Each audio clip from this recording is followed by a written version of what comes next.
গত রবিবার হঠাৎ করেই ঠিক হলো যে চলো সামনে একটা সুন্দর ড্যাম আছে যার নাম সালাউলিম ড্যাম, চলো সেখান থেকে ঘুরে আসি। সালাউলিম ড্যামে যাওয়ার যে রাস্তাটা এতটাই সুন্দর, দেখলে পুরো চোখ জুড়িয়ে যায়। চারিদিকে সবুজ গাছ, সবুজ পাহাড়, এবং বলে না যে প্রকৃতি গোয়াকে যেন পুরো তার উজাড় করে সাজিয়েছে। মানে গোয়াকে সাজানোর জন্য প্রকৃতি কোনো রকম কৃপণতা করেনি, যা কিছু ছিল সব কিছু যেন ঢেলে সাজিয়েছে। এক্স্যাক্টলি পুরো সেই রকমই লাগে অনুভূতিটা, কারণ যেদিকেই তাকাই সেদিকেই পুরো সবুজে সবুজ এবং সুন্দর করে গোছানো সাজানো, একদম ছবির মতন দেখতে লাগে। আজকে যে ড্যামটায় যাচ্ছি সেইটা হচ্ছে সালাউলিম ড্যাম, তোমাদেরকে দেখাবো। অনেকেই এই সালাউলিম ড্যামের খোঁজ জানে না, যেটা সাউথ গোয়াতে আছে। খুবই সুন্দর একটা অফবিট প্লেস এই সালাউলিম ড্যাম। তোমাদের আসলে অবশ্যই ভালো লাগবে, তবে অবশ্যই বর্ষাকালের দিকে আসলে ভালো লাগবে, কারণ তখন জলটা অনেকটা বেশি থাকে এবং আরও বেশি সুন্দর দেখতে লাগে চারিদিক। Government of Goa water resources department, Salaulim dam, save water for better future. এখানে দেখতেই পাচ্ছ বিভিন্ন রকম সুন্দর করে সাজিয়েছে চারদিক, এবং গাছগুলোকে বিভিন্ন নকশা করে কেটে কেটে সুন্দর করে মেনটেন করে রেখেছে যাতে দেখতে ভালো লাগে যারা আসবে। আমাদের ঢোকার সময় একটা আধার কার্ড জমা দিতে হয়েছিল এবং 60 রুপিস করে পার হেড লেগেছিল। 5 বছরের যারা নিচের বাচ্চা রয়েছে তাদের কোনো টিকিট লাগবে না, কিন্তু তার ওপরে 60 রুপিস করে লাগবে। চারিদিক দেখতেই পাচ্ছ ভীষণ সুন্দর করে সাজিয়েছে, বিভিন্ন রকমের পাথর দিয়ে গাছ কেটে ডিজাইন করে বিভিন্ন অ্যালফাবেট লিখে রেখেছে। এতটাই জায়গাটা বড় এবং এতটাই স্পেসিয়াস যে আমি সব দিকটা কভার করতে পারিনি। তবু তোমরা যারা দূর থেকে দেখছো আমার ভিডিও, আমি যতটা সম্ভব তোমাদেরকে দেখাবার চেষ্টা করছি, কারণ অতটা বড় এরিয়া কভার করার মতন সময় হাতে ছিল না।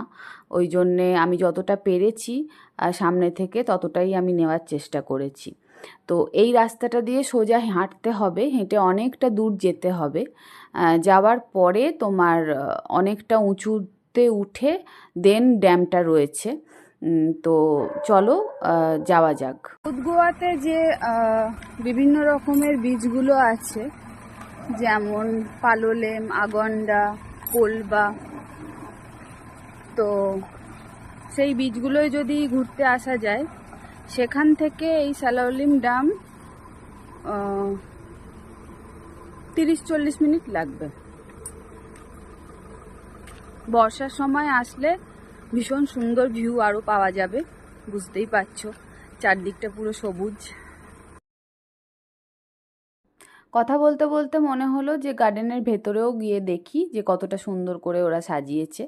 এবার ভিতরটায় গিয়ে দেখলাম চারিদিকে প্রচুর জল দিচ্ছে এবং রাস্তাগুলোও ভিজে রয়েছে যথেষ্ট।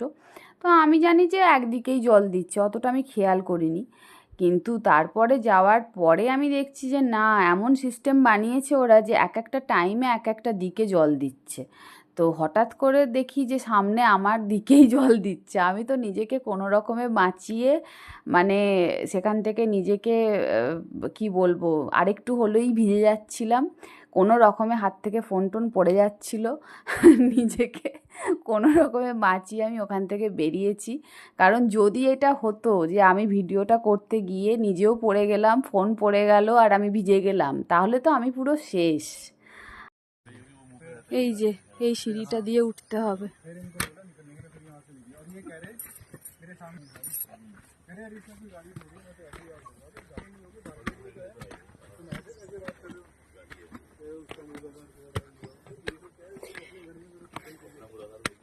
এমনি সুন্দর সিঁড়ি, চাপ নেই, যে কেউ উঠে পড়তে পারবে। ये हसी बादिया, ये खुला आसमां,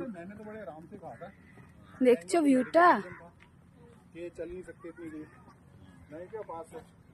কি অসাধারণ। দূরে পাহাড়গুলো আছে, হালকা হালকা দেখা যাচ্ছে, আর এটা সালাউলিম ড্যাম।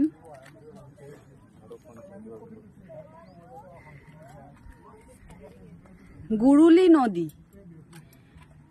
গুরুলি নদীর ওপর এই স্যালাউলিম ড্যাম। এখানের নামের জায়গা বা বিভিন্ন রকম প্লেসগুলো নামগুলো একটু অন্যরকম, বুঝতেই পারছো যেহেতু সাউথের দিকে। চলো ওই দিকটা দেখাই। ও সূর্যটা লাগছে।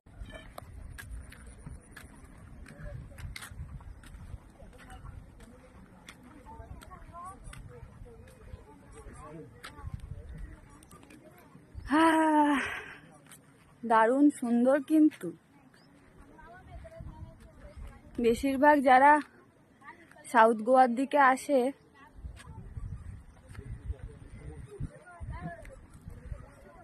তারা 2-3টে বিচ ঘুরে আর 1-2 ওয়াটারফলস ঘুরে চলে যায়।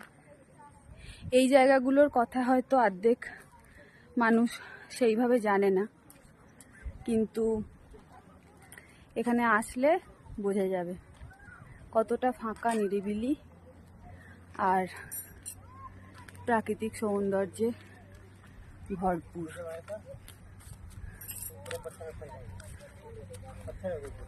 হয়ে যায়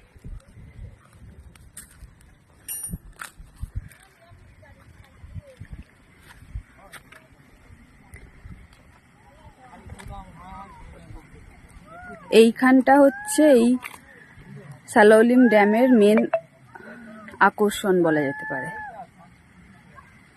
যখন বর্ষাকাল থাকে আরো অনেক জল থাকে, তখন জলের প্রচন্ড স্পিডে পড়ে, আর ওই যে হোলটা আছে ওইটার ওপর থেকে একটা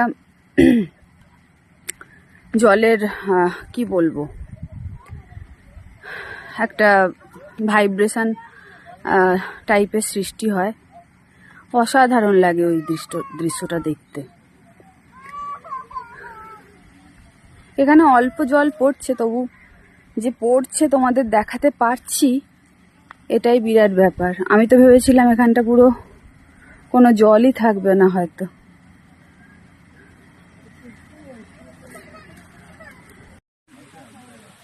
এর আগের দিন বলছিলাম না, সূর্য ডুবে যাওয়ার পরেও প্রচুর আলো থাকে। দেখো কত আলো চারিদিকে।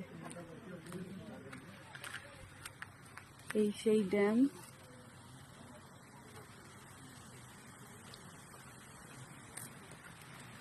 স্যালাউলিম ড্যাম। আমার ভিডিও ভালো লাগলে লাইক করো, কমেন্ট করো, জানিও কেমন লাগলো। যদি কিছু জিজ্ঞাসার থাকে জিজ্ঞাসা করো। দেখা হবে নতুন কোনো জায়গায়, নতুন কোনো ব্লগ নিয়ে। আজকের মতন এইটুকুই, টাটা।